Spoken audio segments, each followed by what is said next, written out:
वितर्तुरितानि परासुव यद्भद्रं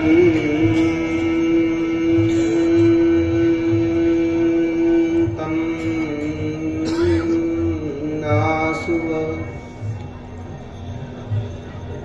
वन्दे मातरमम्बिकां भगवती वाणीरमा सेवितां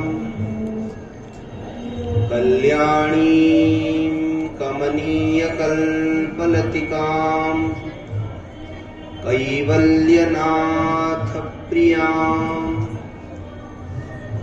वेदान्तप्रतिपाद्यमानविभवां विद्वन्मनोरञ्जनी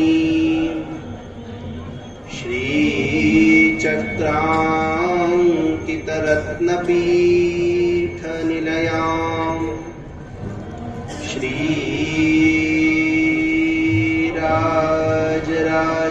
श्रीराजराजेश्वरी तद्दिव्यमव्ययं धाम सारस्वतमुपास्महे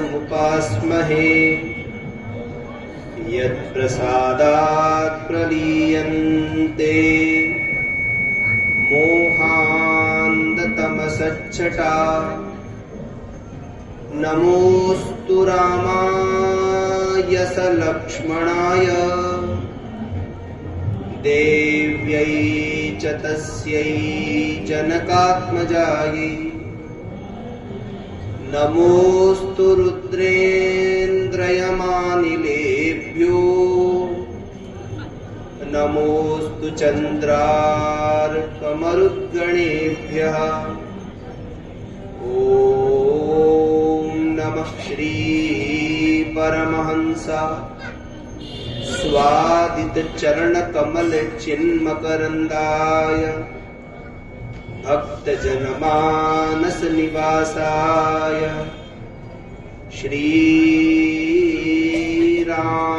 श्रीरामचन्द्राय तरणिशतशवर्णं कर्णपूर्णद्विलेप वलिकलितकपोलोद्यानधामाभिरामम् गिरिशगिरिसुताभ्यां लालितं नित्यमङ्के स्वजनभरणशीलं शीलये विघ्नराजम् अज्ञानतिमिरान्धस्य ज्ञानाञ्जनशलाकया चक्षुरुन्मीलितं येन तस्मै श्रीगुरवे नमः।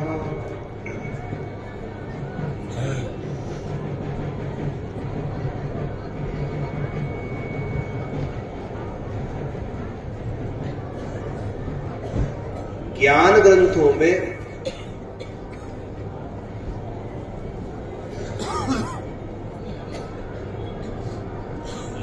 परम तत्व का जहां उल्लेख हुआ है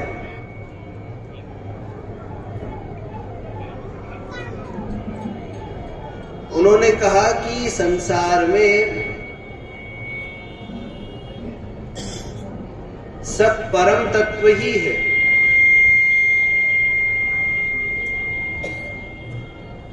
जो हमको दिख रहा है वह उससे भिन्न नहीं है। बस उसको जानने के लिए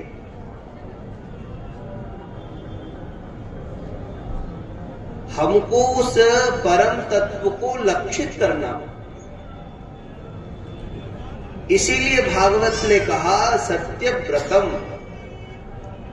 पहले आप सत्यव्रती बनो। व्रति का अर्थ होता है निश्चयात्मिका बुद्धि से दृढ़ संकल्प करो कि हम उसको प्राप्त करने का प्रयास करेंगे।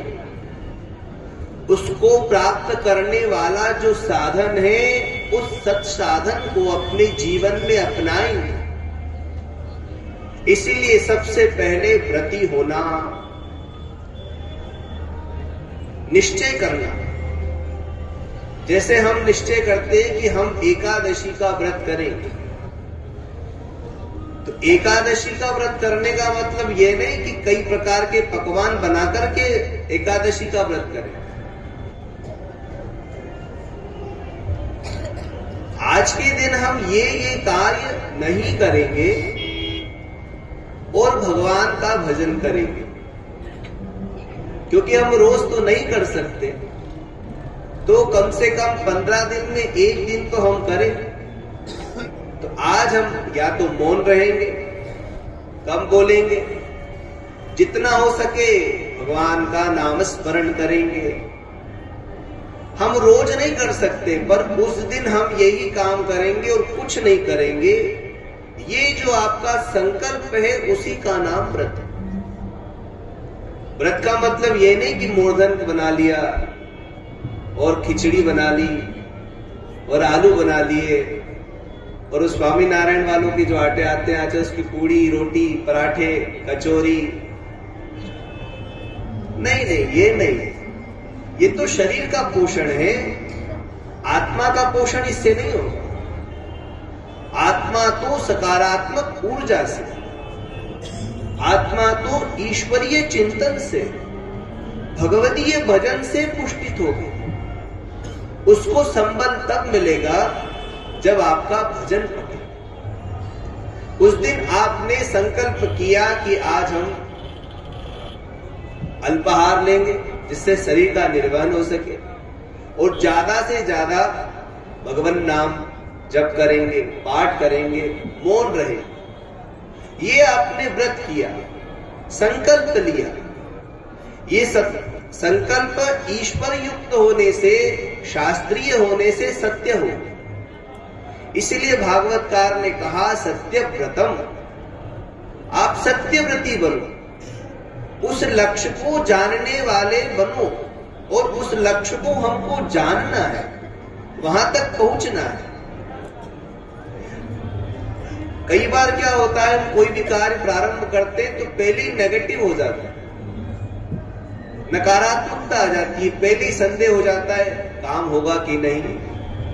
तो अगर आपने उसकी शुरुआत, उसका प्रारंभ ही नेगेटिव होकर के करा, नकारात्मक होकर करा, तो आप पहुंचोगे कैसे? आप अपनी तरफ से प्रयास तो करते, आपको उस कार्य को करने के लिए चलना। इसलिए भगवान ने एक जगह कहा कि जो तू धावे एक पग में धाऊं पग सा। जब हम अपने कल्याण के साधनों में आगे बढ़ते हैं, तो हमारी ओर बढ़ने के लिए भगवान 7 कदम बढ़ते। आपने एक रखा, भगवान 7 कदम आगे बढ़ेंगे।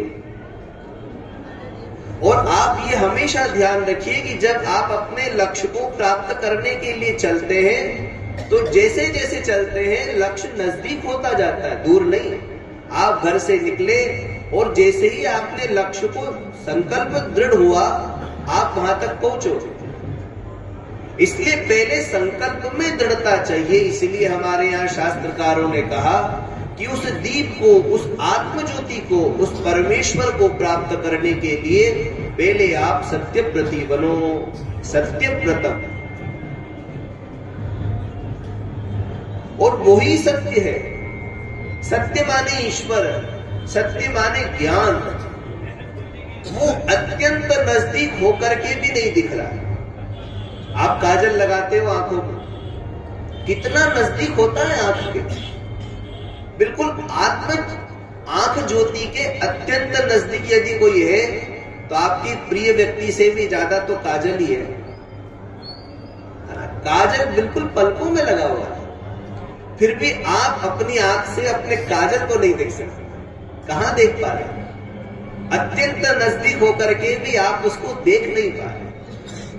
ऐसे ही आत्मा के रूप में परमात्मा जीव के हृदयस्थ विराजमान है, पर जीव उसको देख नहीं पा रहा है।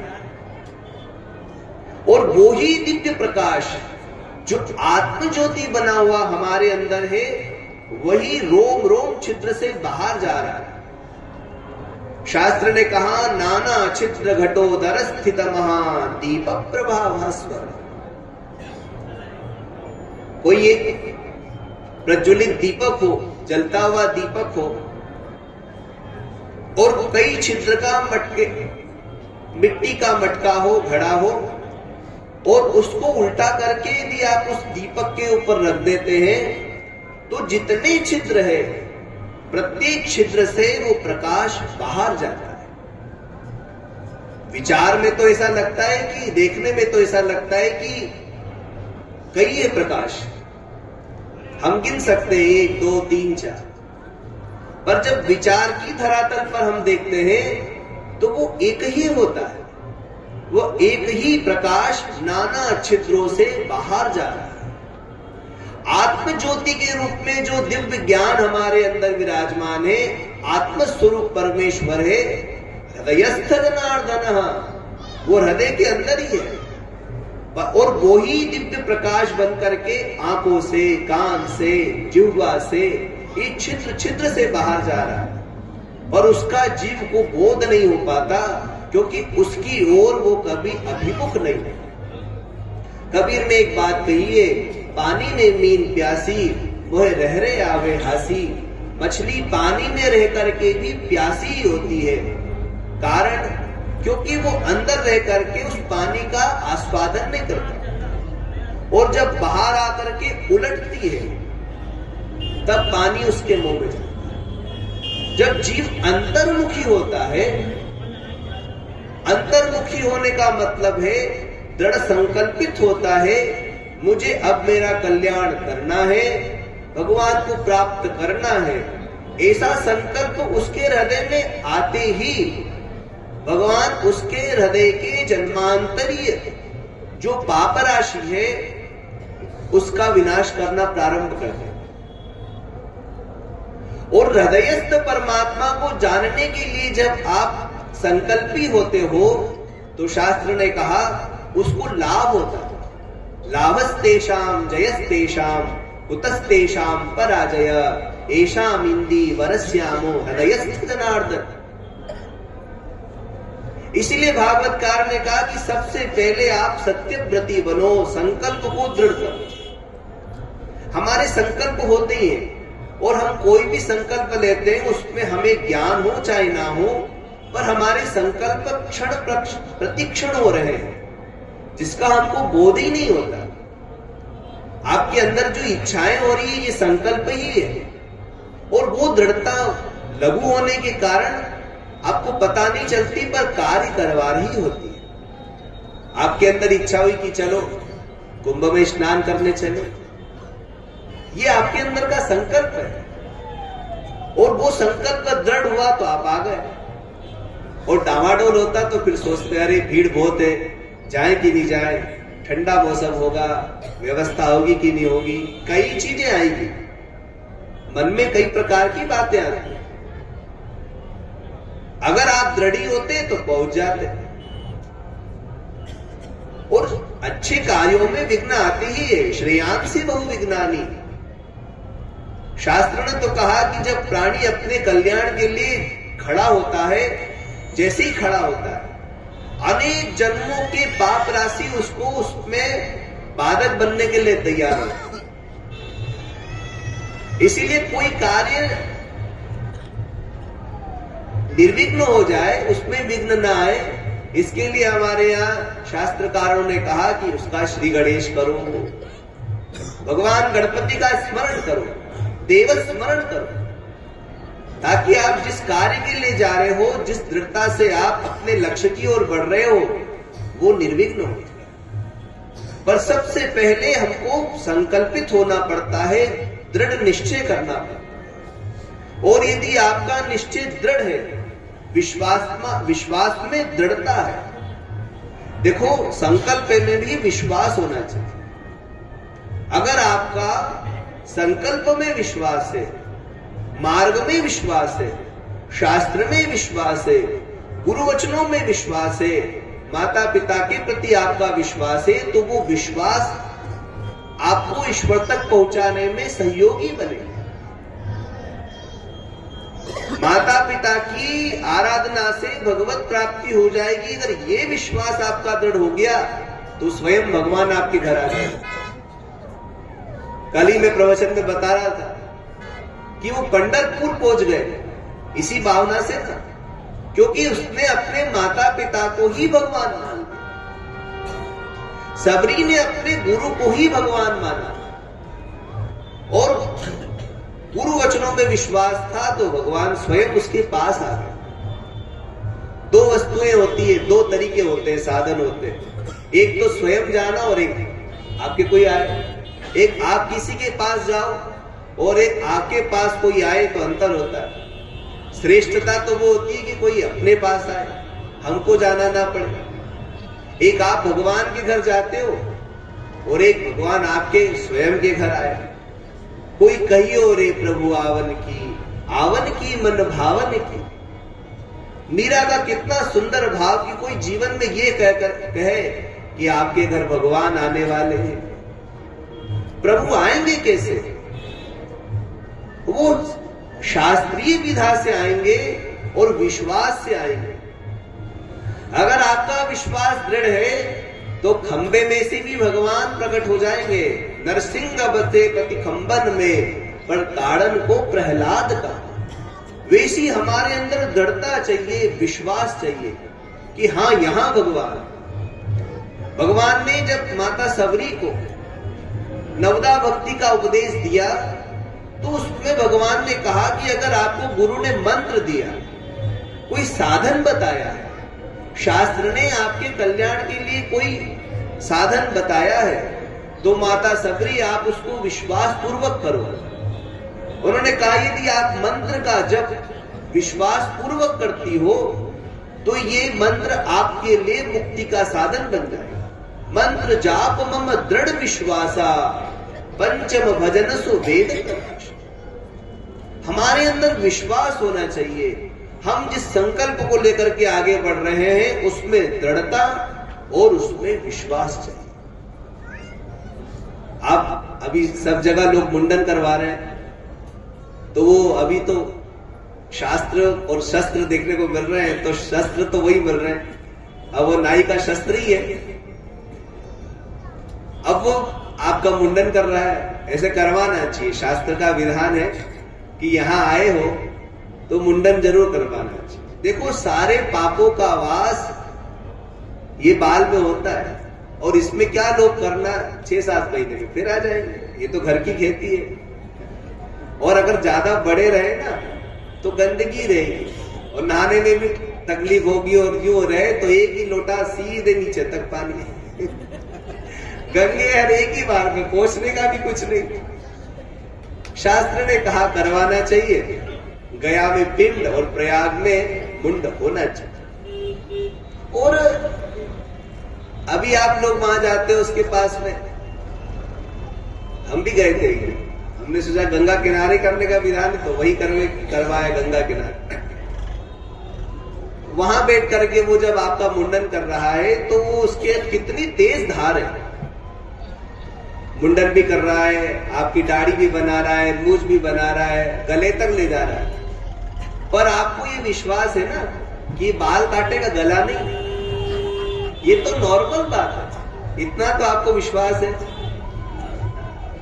आप उसको कहोगे भैया अच्छा बनाना, पर ये थोड़ी कहोगे कि भैया तुम्हारा गला मत काट। ये तो आपको है, विश्वास है कि वो आपका मुंडन करेगा, आपके बाल काटेगा, आपका गला नहीं काटेगा। तो जब हमको साधारण व्यक्ति जिससे हमारी कोई जान पहचान नहीं है, जिसको हम जानते ही नहीं, जीवन में कभी जिससे मिलेंगे नहीं, पर हमको ये विश्वास है कि ये सिर्फ बाल काटेगा, गला नहीं, तो जो जन्मांतर से हमारे साथ में है, ये जन्म नहीं अनेक जन्मों से जो हमारे साथ में परमात्मा है वो हमको मिलेंगे, ये विश्वास क्यों नहीं होगा? विश्वास होना चाहिए, दृढ़ विश्वास। यदि विश्वास प्रबल हुआ तो भगवान एक क्षण में प्रकट हो जाता। विश्वास होना चाहिए। 2 महात्मा साधना कर रहे थे, एक बरगद के नीचे बैठे, एक पीपल के नीचे। नारद जी गुजरे तो उन्होंने कहा भगवान से पूछना कब मिलोगे। पुनः लौट के आए तो एक से जो पीपल के नीचे बैठा था उससे कहा कि भगवान ने कहा कि अभी हम जितने पीपल में पत्ते हैं ना, उतने जन्म तुम्हारे बीत जाए उसके बाद मिले। पीपल में तो राम जाने कितने पत्ते होंगे, अगर गिनने भी बैठो तो लाख से ऊपर ही जाएंगे कितने। और विशाल काय पीपल। बरगद वालों से कहा कि भैया अभी तुमको 10,000 जन्म और लगे। तो वो बरगद के नीचे बैठने वाले ने कहा अरे ऐसे ही घर बार छोड़ा और यहाँ आकर के शरीर की हालत खराब हो गई, और ना कुछ कोई रोटी बना के दे रहा है, ना भोजन पानी दे रहा है, और शरीर को कोई दिलाने धुलाने वाला नहीं, शरीर जर्जरित हो रहा है और कपड़े लत्ते गंदे हो रहे हैं, और उसके बाद भगवान को प्राप्त करने के लिए सब कुछ छोड़ के निकले भी, तो ये 10,000 जन्म और आगे बढ़ा दिया इन्होंने। देखो, भगवत प्राप्ति के लिए निकलना भी, दृढ़ निश्चय करना भी सबकी बात नहीं होती। एक पति था तो वो अपनी पत्नी को हर बात पे बोलता था, ज्यादा बोलेगी तो मैं महात्मा हो जाऊंगा, ज्यादा बोलेगी तो मैं महात्मा हो जाऊंगा। तो वो बेचारी सोचती अगर ये महात्मा हो गए तो मेरा क्या होगा, तो चुप हो जाती।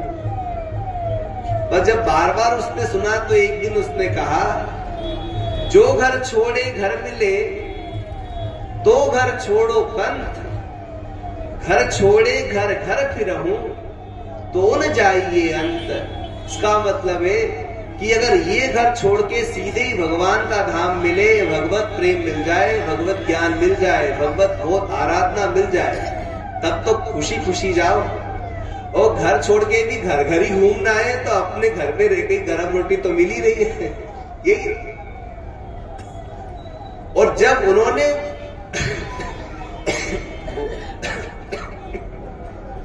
पीपल वाले महात्मा से कहा, तब उसने कितना विश्वास से कहा कि कोई बात नहीं, आज नहीं तो इस पीपल के पत्ते कभी ना कभी तो पूरे होंगे। भगवान ने एक रेखा तो बांध दी, निश्चय तो कर दिया कि अब मिलेंगे। और जब वो प्रसन्न हो गया कि भगवान मुझे मिलेंगे, तो भगवान वही कर गए। भगवान से नारद जी ने कहा, अरे आप तो इतनी जल्दी प्रकट हो गए, मेरी बात को झूठा कर दिया। तो भगवान कहने लगे, नारद, इसका विश्वास इतना प्रबल था कि मुझसे रहा नहीं गया, मैं दौड़ा चला। भगवान अपने नियम को भी भक्त के अधीनस्थ होने के कारण त्याग देते, अपना नियम उनका खुद का बनाया भी बदल देते। प्रबल प्रेम के पाले पड़कर प्रभु को नियम बदलते देखा, और अपना मान टले टल जाए, भक्त का मान न टलते देखा। जहां जहां उसने भगवान को बुलाया भक्त ने, भगवान दौड़े चले गए। पर उसके पुकार में, उसके बुलाने में एक विश्वास था, एक दृढ़ता थी। बड़े विश्वास से मीरा ने वो विष का प्याला पी लिया और प्रसाद देकर के कहा कि भाई ये तो प्रसाद है। और प्रसाद बुद्धि होने से, भगवान में विश्वास होने से कि हाँ सही में ये ठाकुर जी का प्रसाद ही है, उसको उसने ग्रहण कर लिया। विष भी उसके लिए अमृत हो गया, क्योंकि उसको ये विश्वास था मेरे रक्षक भगवान है, तुम रक्षक काऊ को डर। जब भगवान हमारे साथ में है, इतना बड़ा हमारे साथ में शक्ति का स्रोत है, तो फिर क्या डरना। पर ये तब होना चाहिए, ये तब होगा जब हमारे अंदर विश्वास हो। तो हमारा विश्वास भगवत आराधना में, उपासना में प्रबल होना चाहिए।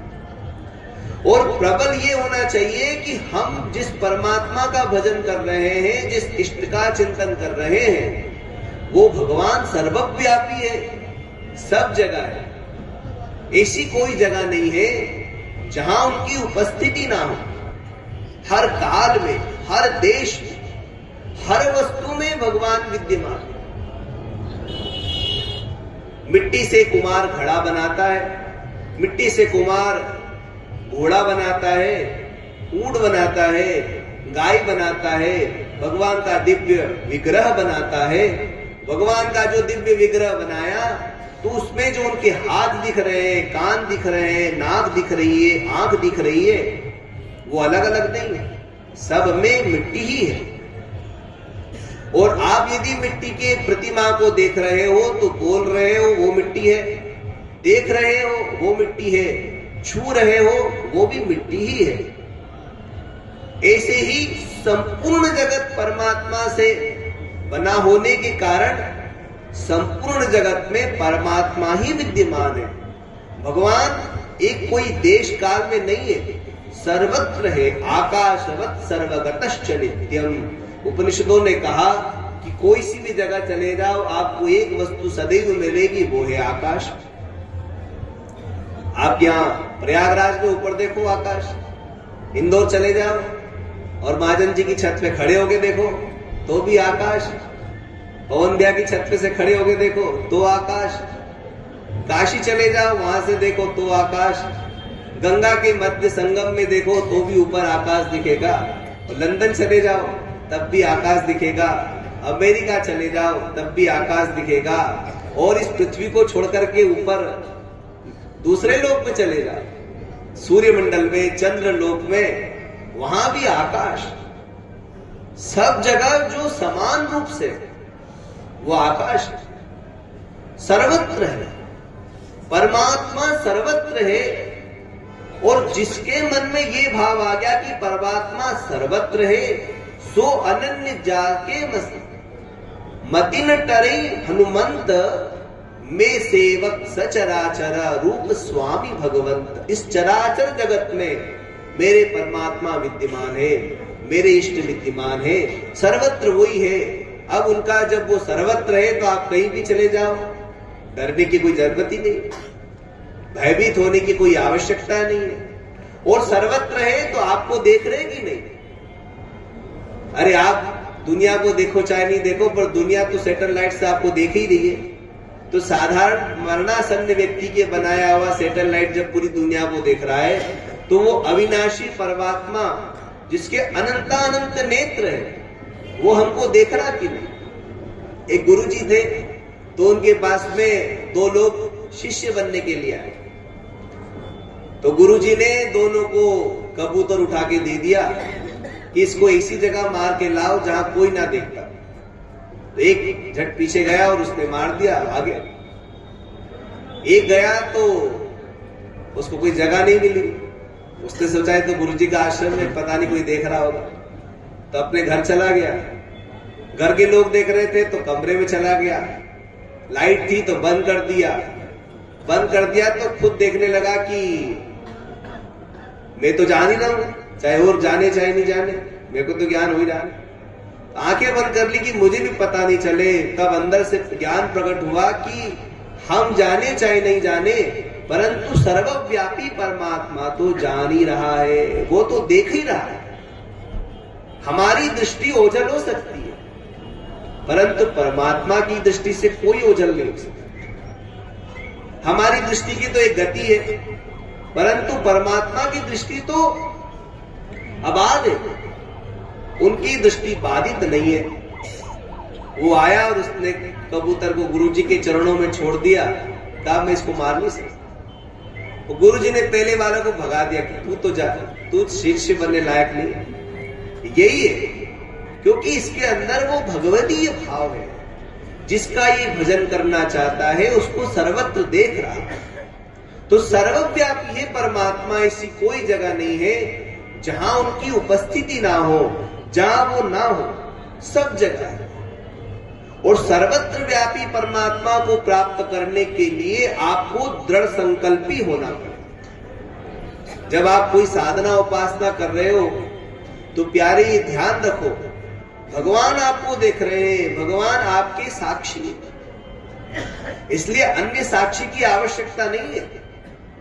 परमात्मा स्वयं उसके साक्षी है और आत्मा के रूप में परमात्मा विद्यमान है।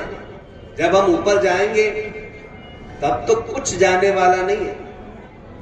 धनानि भूमौ पशवश्च गोष्ठे नारी गृहद्वारि जना श्मशाने। धन भी यही रहेगा, और पशु कितना ही अच्छा कुत्ता पाला हो, साथ में थोड़ी जाएगा। युधिष्ठिर की तरह धर्मराज के साथ में जाने वाला हो, नहीं यही रहे। बसवश्च गोष्ठे, और बंधु बांधव भी कहां तक जाएंगे, तो स्मशान तक। और ये शरीर भी कहां तक जाएगा, देहश्चितायाम, केवल चिता तक, और जल करके राख हो जाएगा। आज ही मैं किसी से पूछ रहा था कि भाई व्यक्ति जलता है तो उसको कितने लकड़ी लगती है, तो कोई कितना बता रहे थे, 2 क्विंटल ऐसा कोई बता रहा। आज ही मैंने पूछा, मुझे भी देखो अनुभव नहीं था मेरे को क्या अनुभव कि इसका, मैं कभी गया नहीं इसमें, ऐसे घूमने गए ऐसे नहीं गया, पर शरीर है तो शरीर में ये सब चीजें होगी। और ये शरीर जिसकी हमने खूब सेवा करी, खूब बादाम खिलाया, बादाम का तेल पिलाया, पता नहीं क्या क्या शरीर को क्रीम पाउडर कपड़े गहने क्या क्या नहीं करे, और ये शरीर कहां तक, तो देहश्चितायाम, सिर्फ चिता तक, और जल करके राख। और हड्डियां लकड़ी की तरह जल जाएगी, सुंदर केश जो अभी तुम प्रयाग में छोड़ नहीं रहे हो वो घास की तरह जल जाएंगे। हाड़ जले जस लाकड़ी, केश जले जस घास, और सोने जैसी काया जल गई, कोई ना आया पास रे, कोई आने वाला नहीं। पर धर्मानुगो गच्छति जीव एकहा, मनुष्य ने अपने जीवन में जो शुभाशुभ कर्म किए वो जाते। आपने जिस संकल्प से कर्म किया वो संकल्प आपका पाप और पुण्य बन करके जाए। शुभ संकल्प पुण्य बन करके स्वर्गादिक पुण्यादिक लोकों तक ले जाएगा, और अशुभ संकल्प पापादि बन करके नारकी यातनाओं तक ले जाएगा। और यदि आपने भगवत अर्पण बुद्धि से, अपने कल्याण की बुद्धि से सत साधन किया, शुभ कर्म किए, तो प्यारे आप सीधे भगवत धाम जाओगे। ना पाप का कर्म भूलोगे ना पुण्य का, और सीधे ही यद्गत्वा न निवर्तन्ते तद्धाम परमं मम, भगवत धाम की प्राप्ति जीव को होती है जो भगवत प्रसन्नार्थ कर्म करता है। भगवान प्रसन्न होंगे इसलिए करना।